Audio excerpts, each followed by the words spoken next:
Kemudian untuk kasus narkotika ini untuk pertama kalinya di Kabupaten HSS mengamankan narkotika jenis ganja sebanyak 2 paket dengan berat kotor 19,47 gram dan berat bersih 17,1 gram yang terjadi pada hari Jumat tanggal 14 Agustus 2020 sekitar pukul 22 di Jalan Al-Idut.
Dapat kami sampaikan. Yang pertama, untuk tren penurunan kejahatan konvensional sebanyak 18,35% dan terjadi kenaikan terhadap kejahatan transnasional sebanyak 4,8%.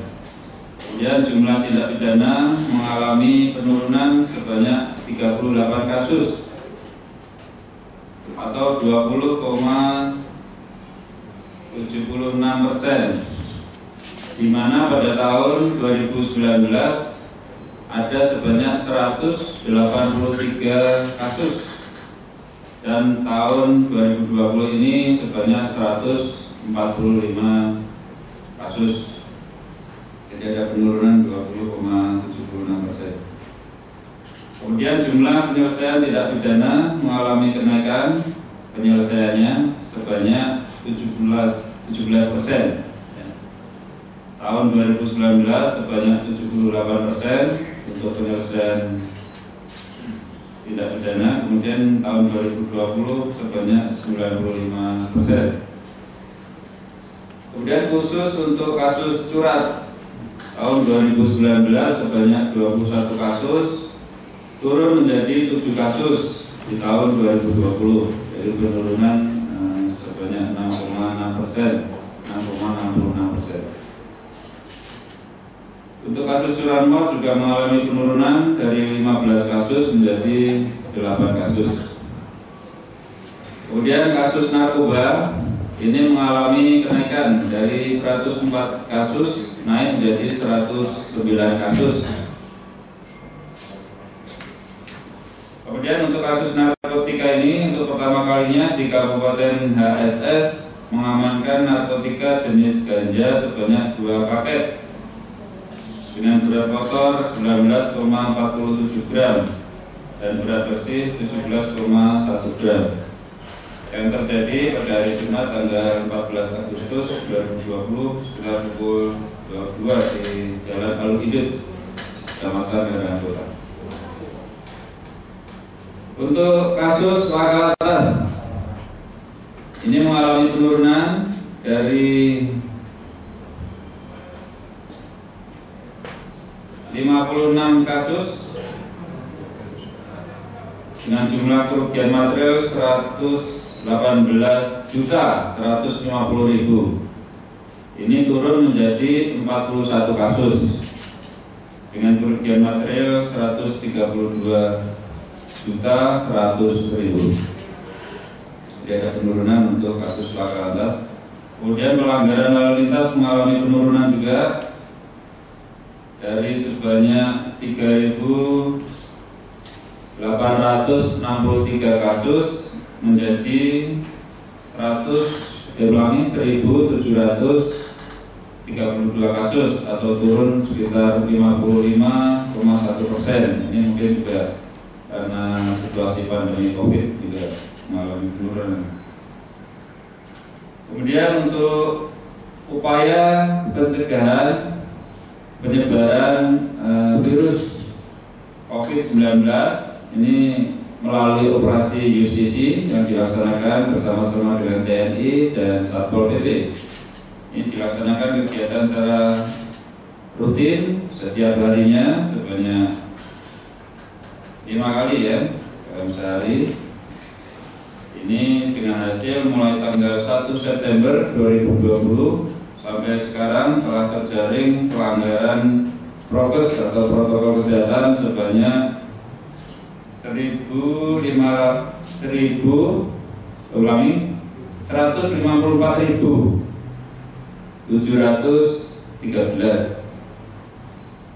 dengan sanksi baik berupa teguran lisan, teguran tertulis, melaksanakan kerja sosial, dan denda dengan nilai denda yang sudah terkumpul sampai dengan saat ini ada berjumlah 8.955.000.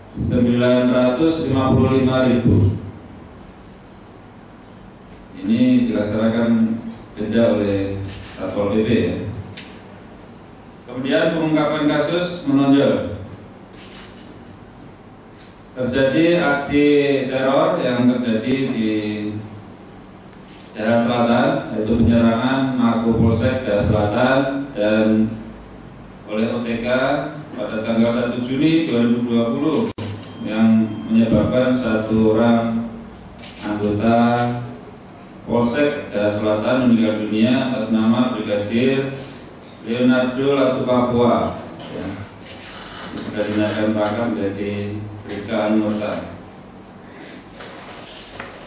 Dan 1 orang tersangka meninggal dunia atas nama Abdul Rahman di TKP.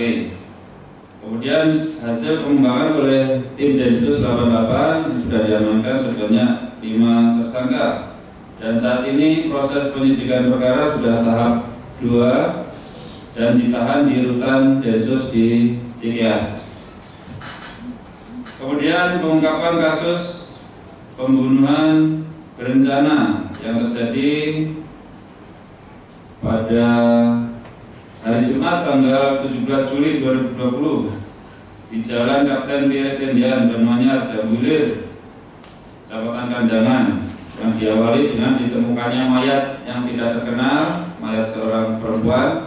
Alhamdulillah sudah terungkap dan sekarang diproses di Polres ASU karena memang TKP-nya di sana untuk TKP pembunuhan. Jadi untuk di Kandangan cuma di tempat pembuangannya saja. Kemudian ada pengungkapan kasus ITE, penyebaran informasi yang bertujuan untuk menimbulkan rasa kebencian atau permusuhan individu dan atau kelompok masyarakat tertentu dan menyinggung unsur SARA melalui sarana medsos Facebook, yaitu pada hari Jumat tanggal 26 Februari 2020 pukul 12.00 kita. Ini di Jalan Pamujaan Desa Simpur. Ini telah diamankan 1 tersangka. Kemudian pengungkapan kasus BBM penyalahgunaan pengangkutan BBM tanpa izin. Ini juga sudah diamankan dari Desa Kelumpang, tersangka 1 orang. Kemudian kasus tindak pidana perlindungan konsumen, memperdagangkan LPG 3 kg bersubsidi melebihi ketentuan harga penjual ke konsumen. Ini sudah diamankan 1 orang dan barang bukti LPG sebanyak 69 tabung. Kemudian kasus tindak pidana perdagangan tanpa izin alkohol ya, miras. Ini dilaksanakan tanggal 9 November 2020 di Jalan Sungai Kalang Desa Sungai Kupang, Kecamatan Kandangan, Kabupaten Hulu Sungai Selatan, dengan tersangka 1 orang dengan barang bukti 7 dus minuman beralkohol berbagai merek. Untuk upaya-upaya tentunya dari kepolisian melaksanakan koordinasi dengan semua pihak yang terkait, Dishub dan rekan-rekan yang tergabung dalam forum lalu lintas ya dan angkutan jalan. Terus selain itu juga upaya-upaya dari kepolisian melaksanakan patroli, pemasangan rambu dan sebagainya, itu merupakan salah satu upaya. Kemudian sosialisasi yang ada di masyarakat dengan biasanya dengan babinsa timasnya dan dengan timasnya. Biasa masyarakat di sini sajam ini masih melekat di tubuh dengan berbagai macam bentuk. Juga dengan kita kenakan undang-undang darurat, adanya kepastian hukum, dan sudah banyak pelaku dari tahun-tahun sebelumnya yang sudah divonis untuk di 2020 ini berkurang. Memang sudah tidak banyak juga melekat di badan untuk sajam sendiri. Ini berkat di 2020 kami apabila melakukan penangkapan di wilayah HSS, kemudian kami kembangkan ke wilayah yang barang tersebut berasal.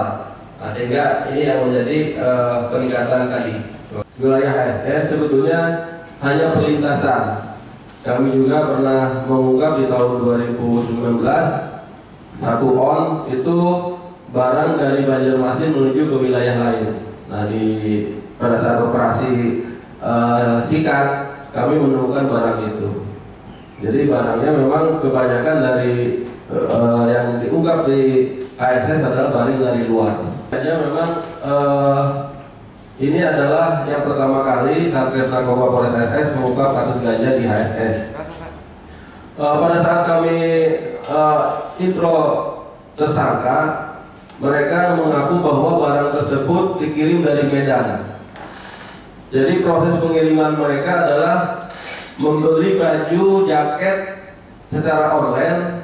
Nah, di dalamnya itu ada narkoba, kemudian mereka edarkan di sini. Jadi Banjarmasin, bukan yang ada di HSS. Nah, kemudian karena jaringan ini sering putus, kami tidak bisa mengembangkan lagi ke jaringan yang ada di Medan. Tapi sudah kami informasikan ke Direktorat Narkoba bahwa ada pengiriman narkotika jenis ganja dari Medan ke wilayah Kalsel. Dan kami kembangkan ke wilayah Tapin, ke wilayah Banjarmasin, begitu. Jadi itu yang mengakibatkan di wilayah HSS ungkap kasus meningkat. Sebetulnya ada TKP-TKP yang di luar HSS yang kami proses di Kadangan. Di tahun 2020 banyak pengedar, termasuk dari kurir sampai pengedar. Karena ada kebijakan juga dari Kementerian Hukum dan HAM bahwa di masa COVID kami lebih memprioritaskan untuk pengungkapan kasus dari kurir sampai pengedarnya.